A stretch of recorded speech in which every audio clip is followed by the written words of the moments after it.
நாட்கள் எல்லாரும் வாய்களை திறந்து கைகளை தட்டி நல்ல கொஞ்ச நேரமாக கர்த்தரை ஸ்தோத்திரம் பண்ணுவோம். Praise the lord. Hallelujah, hallelujah, hallelujah. இயேசுவே மை ஸ்தோத்திரம், ஸ்தோத்திரம், ஸ்தோத்திரம். இரத்தத்தால ஜெயம், இரத்தத்தால ஜெயம். இயேசுவின் இரத்தம், இயேசுவின் இரத்தம், இயேசுவின் இரத்தம், இயேசுவின் இரத்தம்.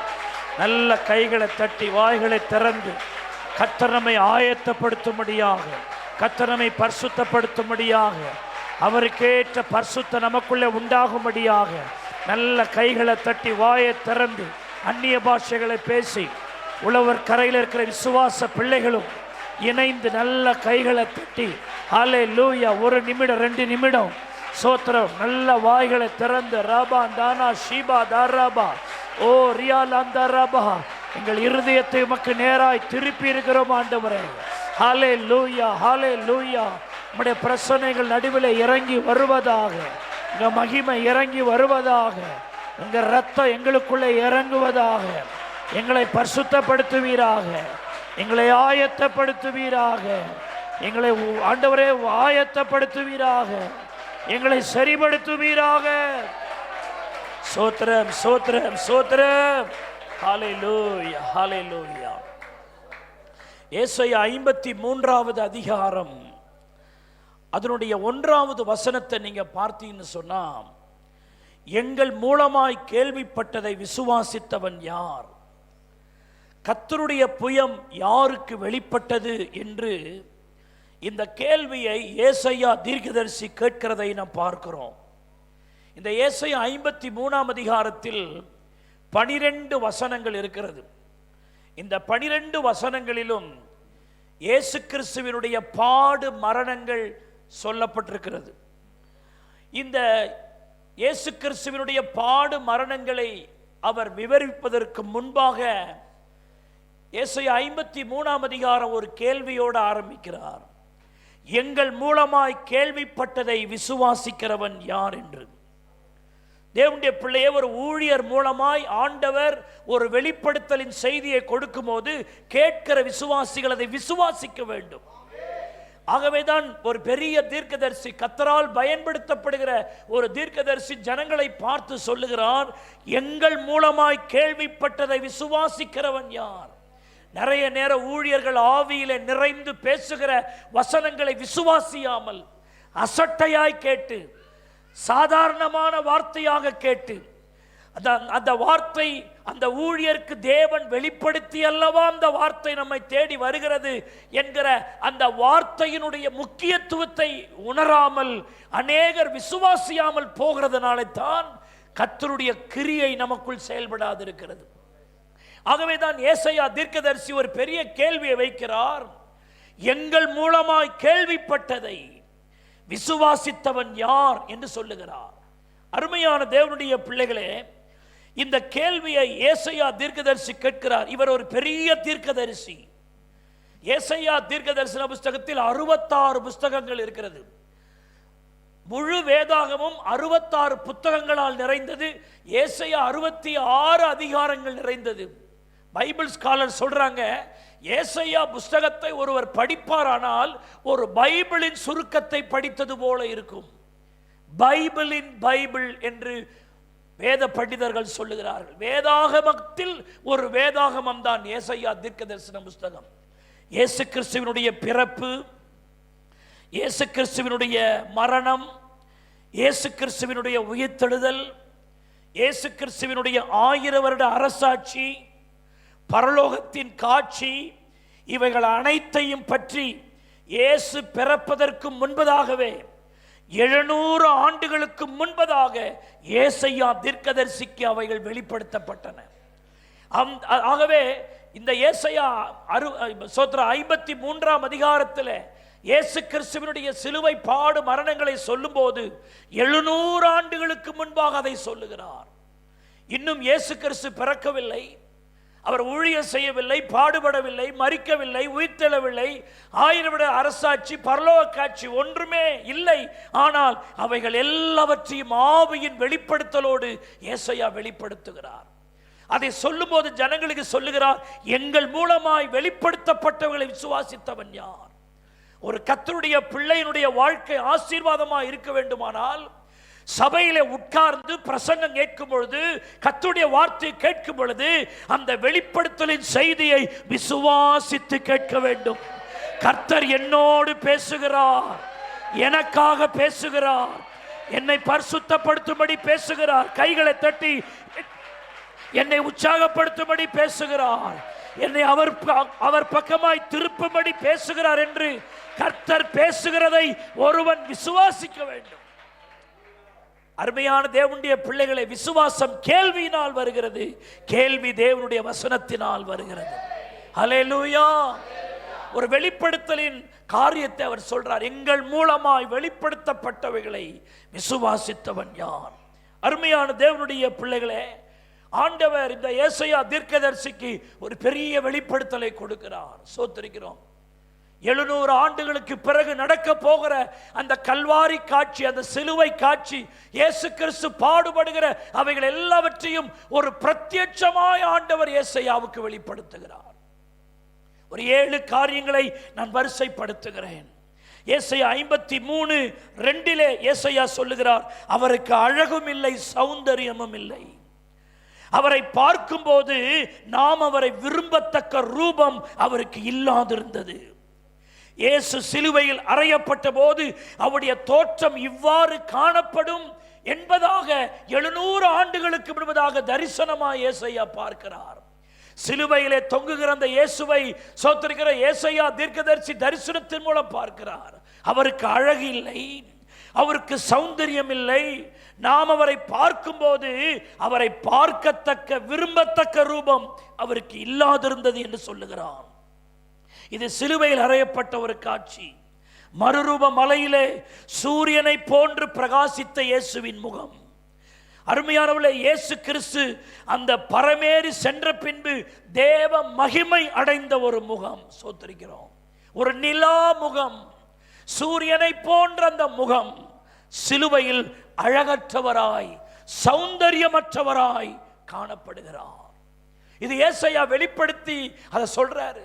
அவருக்கு அழகும் இல்லை, ஆனா பைபிள் சொல்றது 1000-10,000ங்களிலும் அவர் சிறந்தவர். அவரை போல ஒரு அழகு இல்லை. சோத்திரம். விவரிக்க முடியாதவர், யாரோடு ஒப்பிட முடியாதவர், ஒரு மேட்ச்லெஸ் காட்.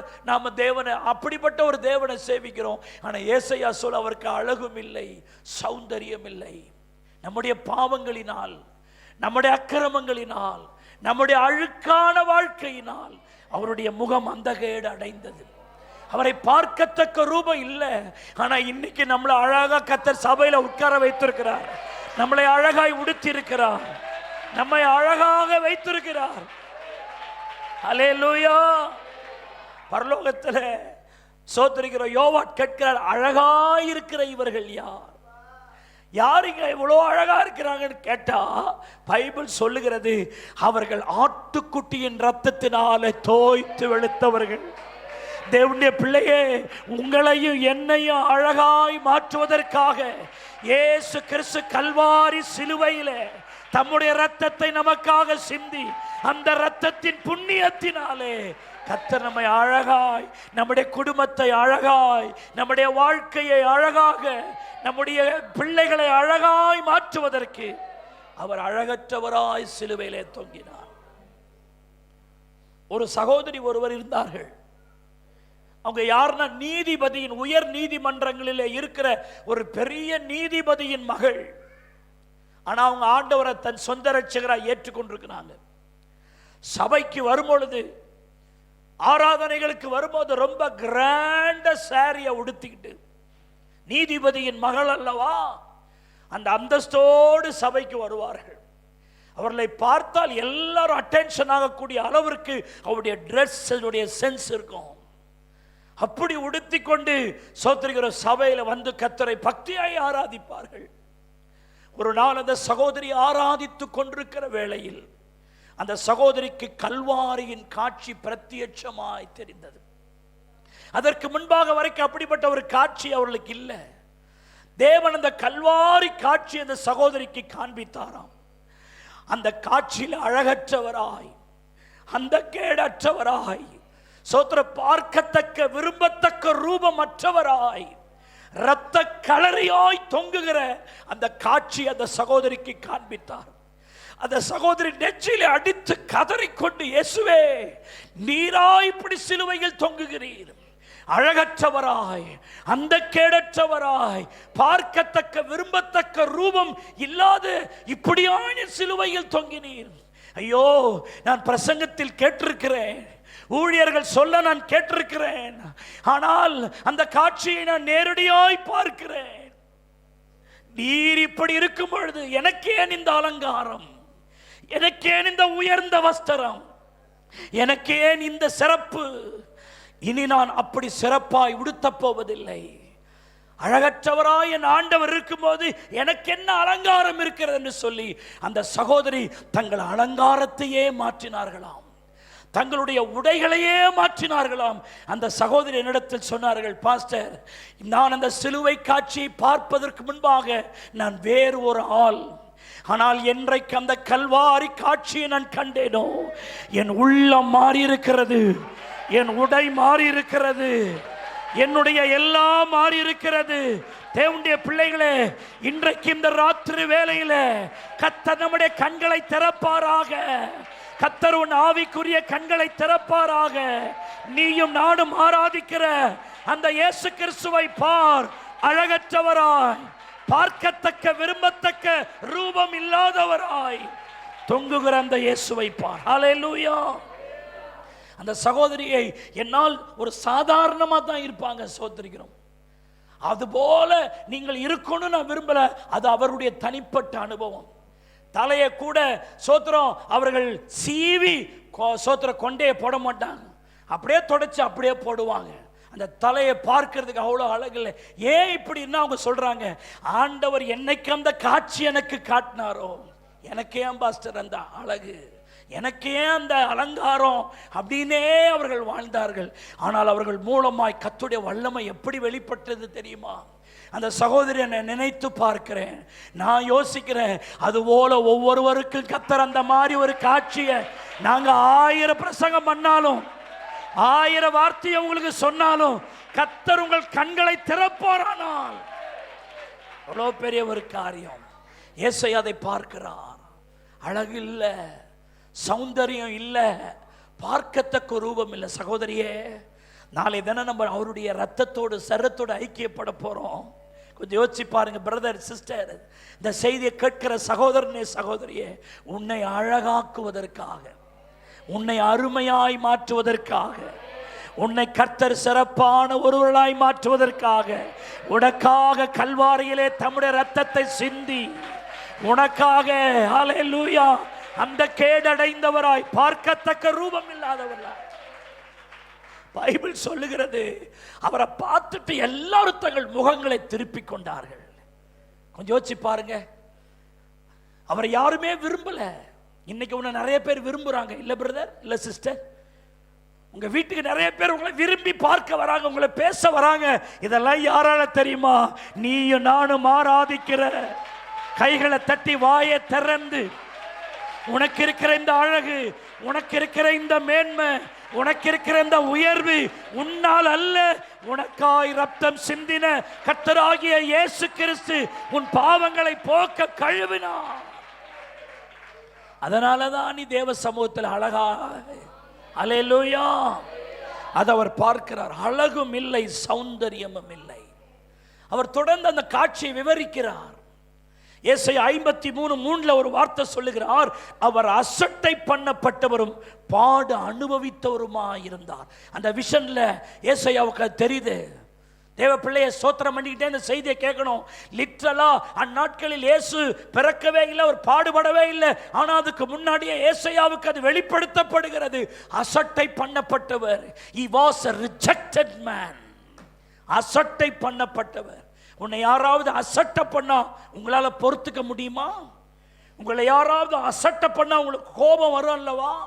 உங்களை யாராவது அசட்டை பண்ணா உங்களுக்கு வருத்தம் உண்டாகும் அல்லவா? ஆனால் இயேசு அசட்டை பண்ணப்பட்டவரும் புறக்கணிக்கப்பட்டவரும் பாட அனுபவித்தவருமாய் இருந்தார். சில நேரம் நம்முடைய குழந்தைய விட்டுட்டு இன்னொரு குழந்தைய தூக்கணும்னா, இன்னொரு குழந்தை என்னுடைய அப்பா என்ன அசட்டை பண்ணிட்டாரு, என்ன தூக்காம அந்த குழந்தைய தூக்குறாருன்னு அந்த சின்ன குழந்தை கூட அசட்டையை விரும்பாது. அது சத்தமிட்டு அழுகும். இல்லாவிட்டால் என்னை ஏன் அசட்டை பண்ணினா என்று அந்த குழந்தை ஒன்றை வெளிப்படுத்தும். ஒரு குழந்தை கூட அது ஒற்றுக்கொள்ளாது. வானத்தையும் பூமியை உண்டாக்குனவர் சிலுவையிலே அசட்டை பண்ணப்பட்டவராய், புறக்கணிக்கப்பட்டவராய், நீங்கள் ஏற்றுக்கொள்ளப்படும்படியாக, நீங்கள் எல்லாராலும் அங்கீகரிக்கப்படும்படியாக, நீங்கள் அனைவராலும் விரும்பப்பட்டவர்களாய் மாறும்படியாக கர்த்தர் சிலுவையில் அசட்டை பண்ணப்பட்டவராய், புறக்கணிக்கப்பட்டவராய். இன்னைக்கு நிறைய பேர் உங்க வீட்டுக்கு வராங்க. நிறைய பேர் நீங்க கட்டாயம் எங்களுடைய திருமணத்திற்கு நீங்க வந்துடணும், எங்க வீட்டு நிகழ்ச்சிக்கு நீங்க கட்டாயம் வந்துடணும்னு இன்னைக்கு நிறைய பேர் உங்களுக்கு இன்விடேஷன் சொல்லி உங்களை மிக முக்கியம் என்று உங்களை கருதி அழைக்கிறார்கள். பிரதர், இந்த மேன்மையெல்லாம் எதனால் தெரியுமா? அவர் அசட்டை பண்ணப்பட்டவரும் புறக்கணிக்கப்பட்டவரும் பாட அனுபவித்தவருமாயிருந்தார். அவைகளை எல்லாவற்றையும் நீங்கள் நினைக்க வேண்டும். அருமையான தேவனுடைய பிள்ளைகளே, இயேசு இந்த உலகத்தில் பிறந்த முதல் 30 வயது வரை அவர் அசட்டை பண்ணப்பட்டவராயிருந்தார். இயேசுவை யாரும் பாராட்டல, பைபிள்ல அவரை யாருமே புகழல, அவரை மெசியாவாக யாரையுமே ஏற்றுக்கொள்ளல. எங்க போனாலும் அவரை புறக்கணித்து தான் சுவிசேஷங்களை பேசினாங்க. ஒருவரும் அவரை பாராட்டல. இந்த உலகம் அவரை புறக்கணித்தது. சொந்த ஜனங்கள் அவரை புறக்கணித்தார்கள். இயேசு சோத்திரிக்கிறோம் நேசித்த சீஷர்கள் கூட ஒரு கட்டத்தில் இயேசுவை புறக்கணித்து ஓடினார்கள். காவலிலும் சாவிலும் நான் உம்மை பின்பற்றுவேன் என்று சொன்ன பேதுரு கூட ஒரு கட்டத்தில் புறக்கணித்து விட்டான். யூதாசை நம்பி அவனுடைய கையிலே ஆண்டவர் சோத்திரம் பொக்கிஷங்களை கொடுத்து வைத்திருந்தார், பண இருப்புகளை கொடுத்து வைத்திருந்தார். அந்த யூதாசும் அவரை புறக்கணித்தான்.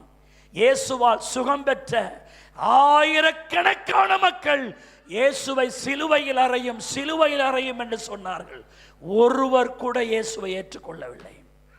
அவரால் நன்மை பெற்றவர்கள் இந்த சொல்லுவாங்கள, வளர்த்த கடா மாறல பாயுதுன்ற மாதிரி சில நேரம் நம்மிடத்தில் நன்மை பெற்றவர்கள் நம்மை புறக்கணிக்கும் போது அது எவ்வளவு மனவேதனை உண்டாக்கும். தேவனுடைய பிள்ளைகளே, பல கோடி மடங்கு அந்த புறக்கணிப்பு, அசட்டை என்கிற அந்த பாடுகளை அவர் பட்டவராய் சிலுவையிலே தொங்குகிறார். அவரை பார்த்து தங்கள் முகங்களை திருப்பிக் கொண்டார்கள். தேவ பிள்ளைகளே, ஒருவேளை இன்றைக்கு நீங்கள் அந்த பாதையில் செல்றீங்களா? பாஸ்டர், எங்களுடைய வீட்டில் நான் ரட்சிக்கப்பட்டுட்டேங்கிறதுக்காக என்னை புறக்கணிக்கிறாங்க பாஸ்டர். நான் பெந்தேகோஸ்தே சபைக்கு போகிறதினால் என்னை மற்றவர்கள் புறக்கணிக்கிறார்கள் பாஸ்டர். நான் பெந்தேகோஸ்தே கிறிஸ்துவ சபைக்கு போகிறதினால் என் அலங்காரத்தை எல்லாம் நான் மாற்றிக் கொண்டதினால் என் சொந்தங்கள் என்னை புறக்கணிக்கிறார்கள் பாஸ்டர். முன்பு உலகத்தாரை போல நான் உடை உடுத்தாமல் நான் தேவ பிள்ளைக்குரிய உடைகளை உடுத்தும் பொழுது என்னை அற்பமாய் என்னை எண்ணுகிறார்கள் என்று ஒருவேளை மற்றவர்கள் சொல்கிறார்களா? கவலைப்படாதே, அதுதான் இயேசு சென்ற பாதை, அதுதான் கல்வாரியிலே கர்த்தர் சென்ற பாதை. தேவனுடைய பிள்ளைகளே, அந்த பாதையில தான் உனக்கு மேன்மை இருக்கிறது, அந்த பாதையில தான் உனக்கு உயர்வு இருக்கிறது, அந்த பாதையில தான் உனக்கு ஆசீர்வாதம் இருக்கிறது. ஹல்லேலூயா. புறக்கணிக்கப்பட்டவர் அந்த ஏசாயா அந்த கல்வாரி தரிசனத்தை பார்த்துட்டு சொல்றாரு. ஏசாயா 53:3 ஒரு வார்த்தை சொல்றாரு, அவர் துக்கம் நிறைந்தவராயிருந்தார். அந்த விஷன்ல பார்க்கிறாரு. ஏசாயாவுடைய கண்களில் அதை பார்க்கிறாரு. சிலுவையில தொங்குற இயேசு அப்படியே ஏசாயா பார்க்கிறாரு. அவர் துக்கம் நிறைந்தவராய், துக்கப்பட்டவர்னு சொல்லல, அந்த துக்கத்தில் நிறைந்தவராய் தொங்குகிறார். அந்த சிலர்லாம் முகத்தை பார்த்தாலே சோத்திரம் அவருடைய மனதின் துக்கம் அப்படியே அந்த முகத்தில் தெரியும். என்ன துக்கமா இருக்கிற மாதிரி தெரியுது? என்ன உடம்பு சரியில்லையா? இல்லை, என்ன யாராவது ஏதாவது சொல்லிட்டாங்களா அவங்கள? ஏன் உங்க முகம் இவ்வளோ துக்கமா இருக்கு? ஏன் இவ்வளோ சோகமா உங்க முகத்தை வச்சிருக்கீங்கன்னு சின்ன சின்ன பிரச்சனைகளிலே நம்முடைய முகத்தில் அந்த துக்கம் தெரியும்.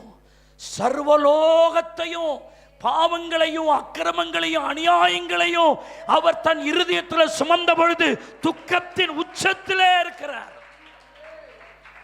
அந்த முகம் எப்படித்தான் அந்த ஏசையா பார்த்தாரோ, அந்த முகம் அந்த துக்கத்தில் நிறைந்தவராயிருந்து ஏசையா சொல்றாரு, அந்த முகத்தை நான் எப்படி விவரித்து நான் பேச எனக்கு தெரியலையே. துக்கம் நிறைந்தவராய் சிலுவையிலே தொங்குகிறார். அது இன்னொரு டிரான்ஸ்லேஷன்ல full of pain, வலி நிறைந்தவராய் சிலுவையிலே தொங்கினார். தேவனுடைய பிள்ளைகளே, இன்றைக்கு இந்த வார்த்தையை கேட்டுக்கொண்டிருக்கிற அருமையான தேவனுடைய பிள்ளைகளே, கல்வாரி சிலுவையிலே நம்முடைய பாவங்களுக்காக அவர் மரித்தார் என்பது மட்டுமல்ல, பாவங்களுக்காய் அக்கிரமங்களுக்காய் மரித்தார் என்பது மட்டுமல்ல, நம்முடைய துக்கங்களை அவர் சுமந்தார் என்று நாம் நம்ப வேண்டும்.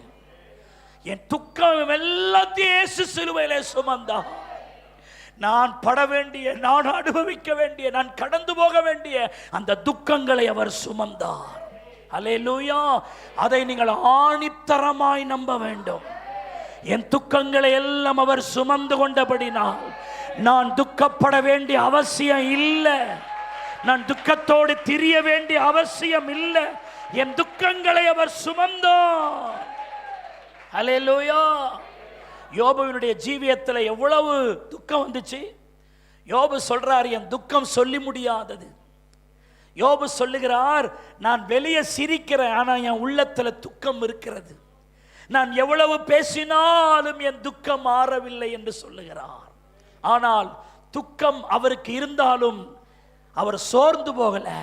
அவர் சொல்றார், கர்த்தர் கொடுத்தார், கர்த்தர் எடுத்தார், அவருடைய பரிசுத்த நாமத்துக்கு ஸ்தோத்திரம் உண்டாவதாக.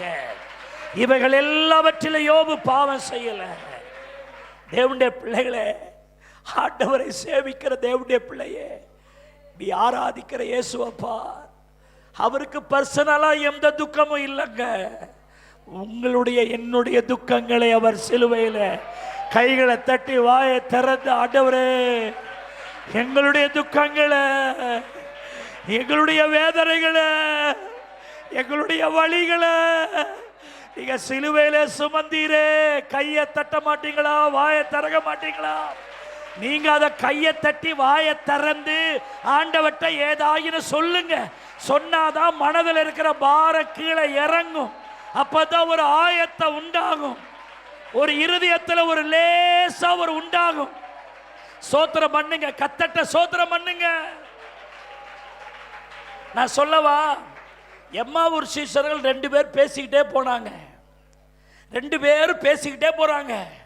ஆனா 2 பேரும் பேசுறாங்களே ஒழிய 2 பேருடைய முகமும் துக்க முகமா தான் இருக்குது. ஆண்டவர் அவர்களோடு கூட இணைகிறார். ஏன்பா, நான் உங்களை ரொம்ப நாளா ரொம்ப நேரமா கவனிச்சுட்டு தான் இருக்கிறேன். நீங்கள் துக்க முகம் உள்ளவர்களாய் ஒருவரோடு ஒருவர் பேசிக் கொள்ளுகிறது என்னன்னு கேட்கிறார். அப்ப ஆண்டவர் எனக்கு ஒரு சத்தியத்தை வெளிப்படுத்துறார். என்னன்னா, நாம ஒரு மனுஷனோடு, ஒரு மனுஷன் என்னோடு எவ்வளவு பேசினாலும் துக்க முகமா தான் இருக்கும். ஆனா கர்த்தரோடு நம்ம பேச தொடங்கும் பொழுதுதான், கர்த்தரோடு நம்ம உறவாட துவங்கும் போதுதான் அந்த துக்க முகமே மாறும். நல்ல கையை தட்டி, வாலிப பிள்ளைகள், சின்ன பிள்ளைகள் கைகளை தட்டி அந்நிய பாஷை நிறைந்து நீங்கள் ஆண்டவரோடு பேசும் போதுதான் அந்த துக்க முகமே மாறும். அண்ணால பாத்தீங்களா? அண்ணால் ரொம்ப நாளா துக்க முகமா தான் இருந்தான். சாப்பிட மாட்டா, அழ மாட்டா, தன் பிரச்சனைகளை எண்ணி எண்ணி அவ துக்கமுகமாவே இருக்கிறா. ஒரு நாள் கர்த்தருடைய வீட்டுக்கு போனாள், கர்த்தருடைய சமூகத்திலே போனாள், சேனைகளின் கர்த்தரை நோக்கி அழுது விண்ணப்பம் பண்ணினாள். வெகு நேரம் விண்ணப்பம் பண்ணினாள், தன் உள்ளத்தை உடைத்து ஊற்றினாள், தன் மன கிளேசங்களை ஆண்டவரிடத்திலே சொன்னாள். அழுதா அழுதா அழுதா அழுதுகினேர்தான். ஆனா பைபிள் சொல்லுகிற, அவள் ஜெபத்தை முடித்து ஆலயத்தை விட்டு தன் வீட்டுக்கு திரும்பும் போது அவள் துக்க முகமாய் கையை தட்டி இருக்கவில்லை. அவள் துக்க முகமே மாறிடுச்சு. நான் ஒரு சேலஞ்சு உங்கள்கிட்ட சொல்கிறேன். நான் பல முறை செய்தி சொல்லியிருக்கிறேன். உங்கள் வீட்டுக்காருக்கு முன்னாடியோ அல்லது சோத்தரிக்கிற புருஷனுக்கு முன்னாடியோ, உன் தாய்க்கு முன்னாடியோ, உன் தகப்பனுக்கு முன்னாடியோ, உன் சொந்தக்காரங்களுக்கு முன்னாடியோ, உன் குடும்ப பிரச்சனைகளை, உன் இல்லாமைகளை, உன் இயலாமைகளை நீ எவ்வளவு சொல்லி அழு. ஒருவேளை தனியாக கூட நீ அழு. உன் முகம் வீங்கும், உன் கண்ணு செவந்து போகும், உனக்கு சளி பிடிக்கும், உன் தொண்டை கட்டும், பலவீனம் கூட வரும். ஆனால் தேவனுக்கு முன்னாடி நீ அழ அழ அழ, தேவனுக்கு முன்னாடி நீ கதற கதற கதற, தேவனுக்கு முன்னாடி உன்னுடைய வேதனைகளை சொல்லும் போது அந்த முகத்தில் இருக்கிற துக்கமே மாறும். அல்லேலூயா. நீ ஆண்டவருக்கு முன்னாடி சோத்திரம் அழுதுட்டு நீ ஜபத்தை முடிச்சிட்டு வெளியே வா. மக்கள் சொல்லுவாங்க, என்ன ரொம்ப ஃப்ரெஷ்ஷா இருக்கிறீங்க. ஏனென்றால் கர்த்தருக்கு முன்னாடி அழுறதே தனி ஒரு பேட்டர்ன். ஹல்லேலூயா. புருஷனுக்கு முன்னாடி தான் அழுதா, சக்களத்துக்கு முன்னாடி தான் அழுதா, ஊருக்கு முன்னாடி தான் அழுதா, இங்கேயும் தேவ சமூகத்தில் தான் அழுதா. ஆனா அங்க அழுதது வேற, இங்க அழுதது வேற. ஹல்லேலூயா. நான் சொல்றேன், உன் துக்கங்கள்லாம் எப்ப தெரியுமா மாறும்? நீ ஜெபிக்க ஜெபிக்க, துதிக்க துதிக்க, ஆவியில நிறைய நிறைய கையை தட்டு, நல்ல வாயை தர. இந்த ஆன்லைன்ல பார்த்து கொண்டிருக்கிற தேவ பிள்ளைய வாயை தர, வாயை தர. ஹல்லேலூயா. நீ ஜெபிக்க ஜெபிக்க தான் உன் துக்கம். ஹல்லேலூயா.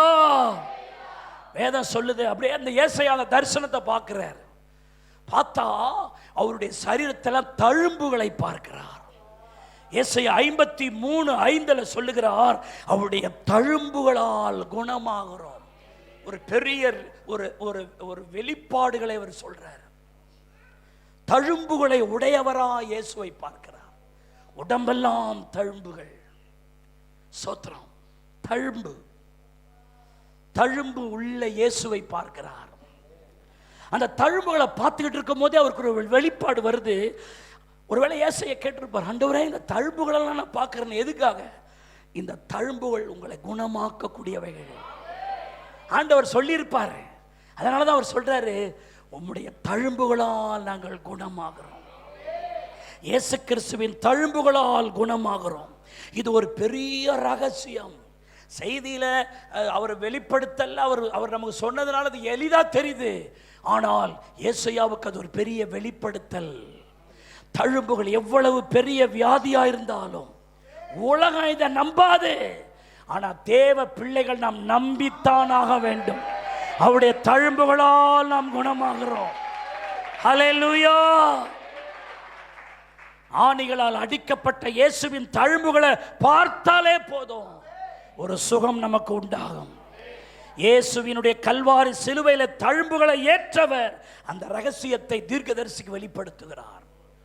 நம்முடைய தழும்புகளால் குணமாகிறோம். அதை பேதுரு சொல்லும்போது நம்முடைய தழும்புகளால் குணமானீர்கள் என்று அவர் சொல்லுகிறார். அல்லேலூயா. உன் வியாதிய பேர்பட்ட வியாதியா இருந்தாலும், உன் பலவீனைய பேர்பட்ட பலவீனமா இருந்தாலும், நமக்குள்ள ஒரு ஆழமான விசுவாசம் வேண்டும். உம்முடைய தழும்புகளால் நாங்கள் குணமாகிறோம். இயேசுநாதருடைய உடம்பே தழும்பு தழும்பா இருக்குது. பார்க்கும் போதே ஒரு அட்ராக்டிவ் இருக்குமா அந்த உடம்புல.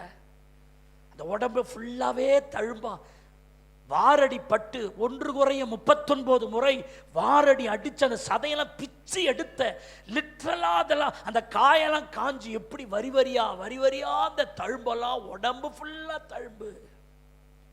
தேவனுடைய பிள்ளையே, அந்த தழும்பு தான் நம்முடைய நோய்களையும் பலவீனத்தை அவர் ஏற்றுக்கொண்டு, அல்லேலூயா, இந்த தழும்பு ஆண்டவரை எனக்காக தான் நீங்க தழும்பை ஏற்றீங்கன்னு நீங்க விசுவாசிக்கிற அந்த நொடி, அந்த நிமிடம் ஒரு சுகம் நமக்கு உண்டாகிறது. அவர் அப்படியே அந்த தரிசனத்தை பார்க்கிறார். பார்க்கும்போது இன்னொரு காரியத்தை பார்க்கிறார். ஏசாயா 53:7 சொல்றாரு, அவர் நெருக்கப்பட்டு ஒடுக்கப்பட்டும் இருந்தார், ஆனாலும் தம்முடைய வாயை அவர் திறக்கவில்லை. அடிக்கப்படும்படி கொண்டு போகிற ஒரு ஆட்டுக்குட்டியை போல, தன்னை மயிர் கத்தரிக்கிறவனுக்கு முன்பாக சத்தமிடாதிருக்கிற ஆட்டை போல தம்முடைய வாயை திறவாதிருந்தார். ஒரு பெரிய ரிவைவலை சொல்றார். வாய் திறவாத ஆட்டுக்குட்டியை போன்ற ஒரு தெய்வத்தை அவர் சொல்றாரு. நெருக்கப்பட்டாராம், ஒடுக்கப்பட்டாராம். ஏண்டா என்ன நெருக்கிறீங்க, ஒடுக்கிறீங்கன்னு அவர் வாய் திறக்கவே இல்லையா. அடிக்கப்படுகிற, கொண்டு போகிற ஒரு ஆட்டுக்குட்டியை போல, ஆட்டு கடாவை போல அல்ல, ஆட்டுக்குட்டியை போல, மயிர் கத்தரிக்கிறவர்களுக்கு முன்பாக சத்தமிடாதிருக்கிற ஒரு ஆட்டை போல இருந்தார். தேவனுடைய பிள்ளைகளே, இயேசுவின் இந்த சுபாவத்தில் நாம் வளர வேண்டும். நம்ம கர்த்தருடைய பந்தியில நாளைக்கு எடுக்க, ஆண்டவரே என் சுபாவத்தை ஒரு ஆட்டுக்குட்டியின் சுபாவமாய் மாற்றும். ஆட்டுக்கடா இல்ல, இயேசு கிறிஸ்துவை ஆட்டுக்கடான்னு சொல்லல. ஆட்டுக்கடாவுக்கு கொம்பு இருக்கு. ஆட்டுக்கடா முரட்டு சுபாவம் உள்ளது. ஆட்டுக்கடா கொம்புகளோடு அது தலையை மோதும் பொழுது சோத்திருக்கிறோம், அது பயங்கர காரியம் உண்டாகும். ஆனா ஆட்டுக்குட்டினா அதுக்கு கொம்பு இல்லை, அது முட்டாது, அது முரட்டு சுபாவம் அதற்குள்ள இருக்காது. அது ஒரு குழந்தைய போல இருக்கும். நீங்க ஆட்டுக்குட்டி சின்ன பிள்ளைகள் கூட தூக்கினாலும் அந்த பிள்ளைகள் அதை ஒண்ணுமே செய்யாது. அது மாட்டு அமைதியா இருக்கிற மாதிரி சிலுவையிலே பாடுபடும் பொழுது, உபத்திரவப்படும் பொழுது, ஆணிகள் கடாவும் பொழுது, வாரால் அடிக்கப்படும் பொழுது, தலையில முள்கிரீடம் வைக்கும் பொழுது, அவரை சோத்திருக்கிறோம் தலையிலே அடிக்கும் பொழுது, கன்னத்தில் அறையும் பொழுது, காரி துப்பும் பொழுது வாய் திறவாதவராயிருந்தார். வாய்த்திறவாதவராயிருந்தார். அமைதலா ஏற்றுக்கொண்டார். அந்த நேரத்தில் உங்களை என்னையும் மனதிலே நினைத்து கொண்டு, நான் இந்த பாடெல்லாம் பட்டாதானே இந்த ஜனங்களுக்கு விமோசனம் உண்டாகும், ரட்சிப்பு உண்டாகும், ஆசீர்வாதம் உண்டாகும் என்று சொல்லி உனக்காக எனக்காக மௌனம் இருந்த ஒரு தெய்வம். அல்லேலூயா.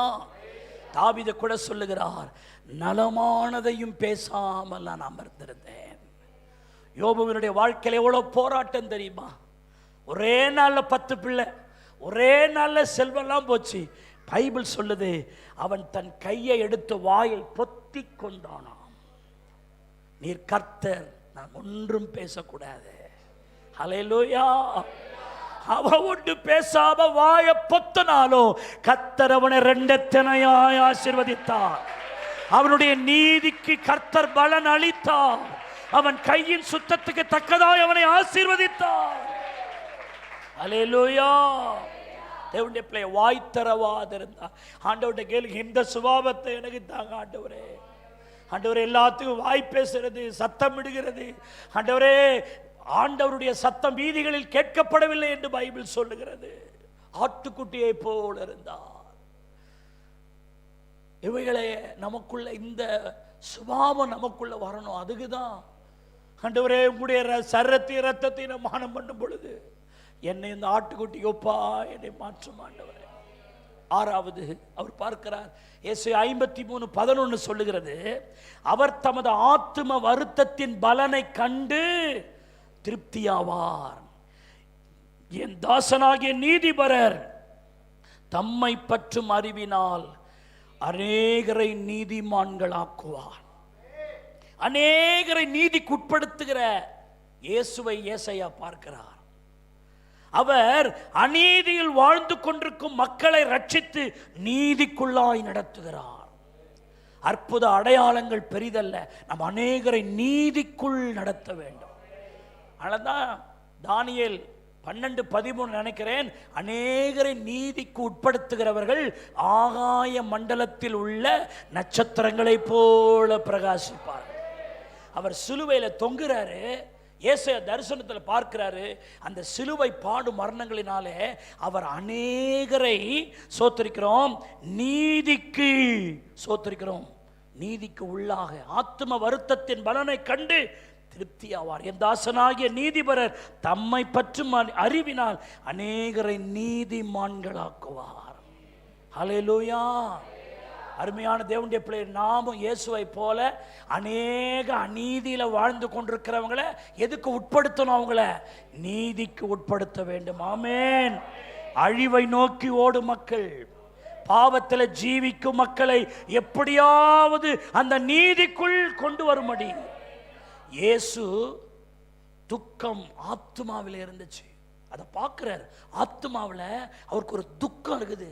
எப்படியா இருந்த ஜனங்களை நீதிக்கு உட்படுத்தணும், அநீதியில் இருக்கிற இவங்களை இதற்கு உட்படுத்தணும், நீதிக்கு உட்படுத்தணும்னு அவர் ஆத்ம வருத்தத்தோடு இருந்ததாக ஏசாயா சொல்லுகிறார். உங்களுக்கு அப்படி இருக்கா? ரட்சிக்கப்படாத ஆட்களை பார்க்கும் பொழுது, ரட்சிக்கப்படாத ஒருவனை கவனிக்கும் போது, ஐயோ இவன் இன்னும் ரட்சிக்கப்படாம இருக்கிறானே, இன்னும் இவன் இயேசுவை ஏற்றுக்கொள்ளாம இருக்கிறானே, இவன் இன்னைக்கு மரித்தா பாதாளத்துக்கு அல்லவா போவான் அப்படின்னு உங்களுக்குள்ள அவனை நீதிக்கு உட்படுத்தணும் என்கிற ஒரு பாரம் இருக்கா? மெய்ப்பனில்லாத ஆடுகளை இயேசு பார்த்த பொழுது மனதுருகின அந்த ஆண்டவருடைய கிருபைகள் நமக்குள்ள வரணும். அல்லேலூயா. கடைசியா உன்னை சொல்லி முடிக்கிறேன். ஏசாயா 53 அதிகாரம் 11-12 பாருங்க. அக்கிரமக்காரருக்காய் வேண்டுகிற இயேசுவை அவர் காக்கிறார். பாருங்க 11 சொல்லுது, அவருடைய அக்கிரமங்களை தாமே சுமந்து கொண்டார். அப்புறம் 12 சொல்லுது, அக்கிரமக்காரர் ஒருவராய் எண்ணப்பட்டார், அக்கிரமக்காரருக்காய் வேண்டிக் கொண்டார். எல்லாரும் இந்த வசனத்தை என்னோட சொல்லுங்க. அக்கிரமங்களை தாமே சுமந்து கொண்டார், அக்கிரமக்காரரில் ஒருவராய் எண்ணப்பட்டார், அக்கிரமக்காரருக்காய் வேண்டிக் கொண்டார். அக்கிரமம் இருக்குல்ல, அக்கிரமம். சங்கீதம் 38:4 சொல்லுகிறது, என் அக்கிரமம் என் தலைக்கு மேலாக பெருகிற்று, அவைகள் பார சுமையை போல என்னால் தாங்கக்கூடாத பாரமா இருக்கிறது. அக்கிரமத்துக்கு ஒரு பெரிய ஒரு வெயிட் இருக்கு. அக்கிரமத்தை ஒரு மனுஷன் தான் செய்த அக்கிரமத்தை அவனாலே என்ன செய்ய முடியல, தாங்க முடியல. சர்வலோக அக்கிரமத்தை அவர் எப்படித்தான் சுமந்தாரோ தெரியலையே. ஒரு மனிதனுடைய அக்கிரமத்தை அவனாலேயே சுமக்க முடியாத போது சர்வலோகத்தின் அக்கிரமத்தை சுமந்து கொண்டு அக்கிரமக்காரராய் எண்ணப்பட்டு அக்கிரமக்காரருக்காய் வேண்டுகிற இயேசு. எப்படி கொஞ்சம் பாருங்க, உங்க இருதயம் உடையில எப்படிப்பட்ட ஒரு தெய்வத்தை ஆராதிக்கிறோன்னு ஒரு ஒரு சென்சிட்டிவ் உங்களுக்கு இருக்கா? ஒரு தெய்வீக உணர்வு உங்களுக்குள்ள வருதா? மறுபடியும் சொல்லுங்க, அக்கிரமங்களை சுமந்து கொண்டு அக்கிரமக்காரராய் எண்ணப்பட்டு அக்கிரமக்காரருக்காய் வேண்டிக் கொண்டார். இந்த இயேசு தான் நம்முடைய இயேசு. இப்படிப்பட்ட ஒரு ஆண்டவரை தான் நாம் அறிந்திருக்கிறோம். இவைகளைத்தான் ஏசாயா சொல்றாரு, எங்கள் மூலமாய் வெளிப்படுத்தப்பட்டவைகளை விசுவாசித்தவன் யார்? விசுவாசிக்காம இருக்கலாமா? இது அற்பமா எண்ணலாமா? தேவனுடைய பிள்ளைகளே, நான் சொல்ல சொல்ல இந்த வார்த்தைகளை என்னோடு கூட சொல்லுங்கள். அழகற்றவர், சௌந்தரியமற்றவர், அசட்டை பண்ணப்பட்டவர், துக்கம் நிறைந்தவர், தழும்புகளை உடையவர், வாய்த்தரவாத ஆட்டுக்குட்டியானவர், அநேகரை நீதிக்குட்படுத்துகிறவர், அக்கிரமக்காரருக்காய் வேண்டிக் கொண்டவர், இவர்தான் என்னுடைய தெய்வம், இவரை நாங்கள் விசுவாசிக்கிறோம், இந்த பாடு மரணங்களை நாங்கள் நம்புகிறோம். எல்லாம் ஒரு நிமிடம் நல்ல கையை தட்டி, ஆண்டவரே இந்த பாடுகள் எங்களுக்காகத்தான், இந்த அக்கிரமம் எங்களுக்காகத்தான், இந்த அநியாயத்தை நீர் எங்களுக்காகத்தான் சுமந்தி நம்புற ஆண்டவரே, விசுவாசிக்கிற ஆண்டவரே, நன்றி அப்பா. நம்ம எல்லாரும் எழுந்து நிற்கலாமா? நமக்கு எல்லாருக்கும் தெரிந்த பாடல், மனதுருகும் தெய்வமே ஏசையா, உம்மை மனதார துதிப்பேன் சோத்தரிப்பேன். எல்லாருக்கும் தெரிந்த பாடலா இருக்கிறதுனால நீங்க எல்லாரும் சேர்ந்து சோத்தரிக்கிறோம். அதை விசுவாசிக்கிறேன், அதை நம்புகிறேன், அதை எனக்குள்ள நான் கொண்டு வரப்பா. சோத்திரம், ஹல்லேலூயா. ஆண்டவரே, நீர் எங்களுக்காக நீர் பாடுபட்ட ஒரு தெய்வம். ஆண்டவரே, இந்த பாடலை பாடும் பொழுதே கர்த்தர் உங்களை கிளென்ஸ் பண்றார், உங்களை பரிசுத்தப்படுத்துறார், உங்களை ஆயத்தப்படுத்துறார். நீங்களா சொல்லுங்க, எங்க பாடுகள் எல்லாம் நீங்க ஏற்றுக்கொண்டு எங்க அக்கிரமங்கள்லாம் சிலுவை. இது ஒரு பாட்டா பாடாம இது ஒரு ஜெபமாக என்னோடு கூட சேர்ந்து ஹல்லேலூயா உழவர் கரையில் இருக்கிற விசுவாச பிள்ளைகள் எங்களோடு கூட சேர்ந்து இணைந்து ஹல்லேலூயா ஆண்டவரே மெய்யாக எங்களது பாடுகளை ஏற்றுக்கொண்டு துக்கங்களை சுமந்து கொண்டீ. மெய்யாக எங்களது பாடுகளை ஏற்றுக்கொண்டு துக்கங்களை சுமந்து கொண்டீ. ஐயா துக்கங்களை சுமந்து கொண்டீ. ஐயா துக்கங்களை சுமந்து கொண்டீ. நீ நல்லவர் சர்வ வல்லவர். நீ நல்லவர் சர்வ வல்லவர். உங்க இரக்கத்துக்கு முடிவே இல்ல. உங்க அன்புக்கு அளவே இல்ல. சேர்ந்து உங்க இரக்கத்துக்கு முடிவே இல்ல. உங்க அன்புக்கு அளவே இல்ல. அவை காலை தோறும் அவை காலை புதிதாயிருக்கும். அவை காலை தோறும் புதிதாயிருக்கும். எங்களுக்கு சமாதானம் உண்டு பண்ணும் தண்டனை உம்மேலே விழுந்ததையா. நல்ல வாயை திறந்து எங்களுக்கு சமாதானம் உண்டு பண்ணும் தண்டனையோ உம்மேலே விழுந்ததையா. ஐயா உம்மேலே விழுந்ததையா. க்ளோரி. ஐயா உம்மேலே விழுந்ததையா. நீ நல்லவர் சர்வ வல்லவர். பாடுவோம். நீ நல்லவர் சர்வ வல்லவர். உங்க இரக்கத்துக்கு முடிவே இல்ல. உங்க அன்பிற்கு அளவே இல்ல. க்ளோரி. உங்க இரக்கத்துக்கு முடிவே இல்ல. உங்க அன்பிற்கு அளவே இல்ல. அவை காலை தோறும் அவை காலை தோறும் புதிதாயிருக்கும். ஆமென். அவை காலை புதிதாயிருக்கும். சாபமான முள்முடியை தலைமேலே சுமந்து கொண்டு சிலுவையிலே வெற்றி சிறந்தி. அல்லேலூயா. சாபமான முள்முடிய தலைமேலே சுமந்து கொண்டு சிலுவையிலே வெற்றி சிறந்தி. ஐயா சிலுவையிலே வெற்றி சிறந்தி. க்ளோரி. ஐயா சிலுவையிலே வெற்றி சிறந்தி. நீ நல்லவர் நல்லவரே வல்லவர் வல்லவரே. நீ நல்லவர் சர்வ வல்லவர். இரக்கத்துக்கு முடிவே இல்ல. அல்லேலூயா. அன்பிற்கு அளவே இல்ல. அல்லேலூயா. உங்க இரக்கத்துக்கு முடிவே இல்ல. அன்புக்கு அளவே இல்ல. அவை காலை தோறும் அவை காலை தோறும் புதிதாயிருக்கும். சோத்திர சோத்திர. அவை காலை தோறும் புதிதாயிருக்கும். எங்களது மீறுதலால் காயப்பட்டு சத்தத்தை உயர்த்தி பாடணும். சுகமானியோ. அல்லேலூயா. எங்களது நீங்க வாயை திறந்து பாடணும். பாடலை கேட்கறது இல்ல. வாயை திறந்து பாடுங்க. ஐயா தழும்புகளால் சுகமானோ. ஆமென். உந்தன் தழும்புகளால் சுகமானோ. ஓ நீ நல்லவர் சர்வ வல்லவர். நீ நல்லவர் சர்வ வல்லவர். உங்க இரக்கத்துக்கு முடிவே இல்ல. அன்பிற்கு அளவே இல்ல. ஹல்லேலூயா. இரக்கத்துக்கு முடிவே இல்ல. முடிவே இல்லப்பா. அன்பிற்கு அளவே இல்ல. அவை காலை தோறும் அவை காலை தோறும் புதிதாய் புதிதாயிருக்கும். தேடி வந்த மனிதர்களின் தேவைகளை ஓ தினம் தினம் அற்புதம் செய்தி. தேடி வந்த மனிதர்களின் தேவைகளை அறிந்தவராய் தினம் தினம் அற்புதம் செய்தி.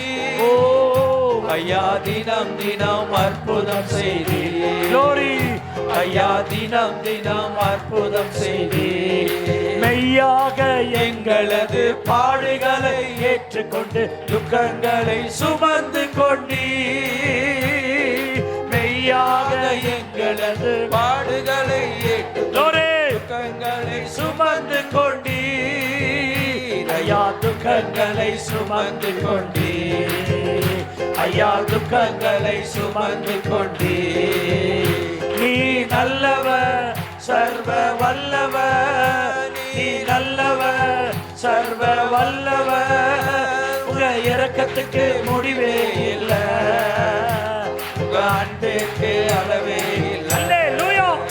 உங்க இரக்கத்துக்கு முடிவே இல்லை. Glory, glory, glory, glory. அன்புக்கு அளவே இல்லை. உங்க இரக்கம் அவை புதிதாயிருக்கும். Glory.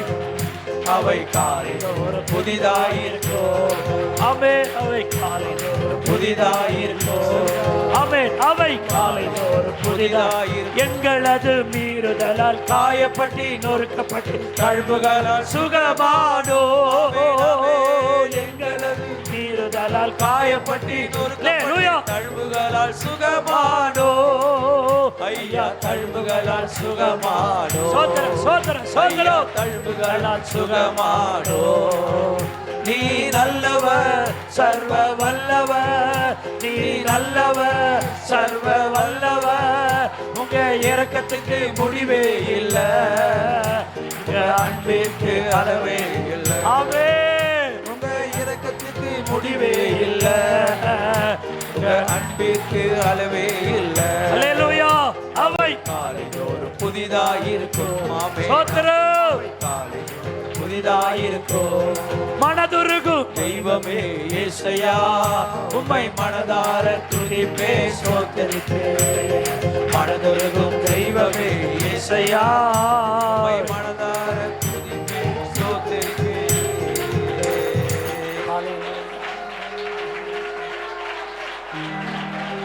மனதுருகும் தெய்வா.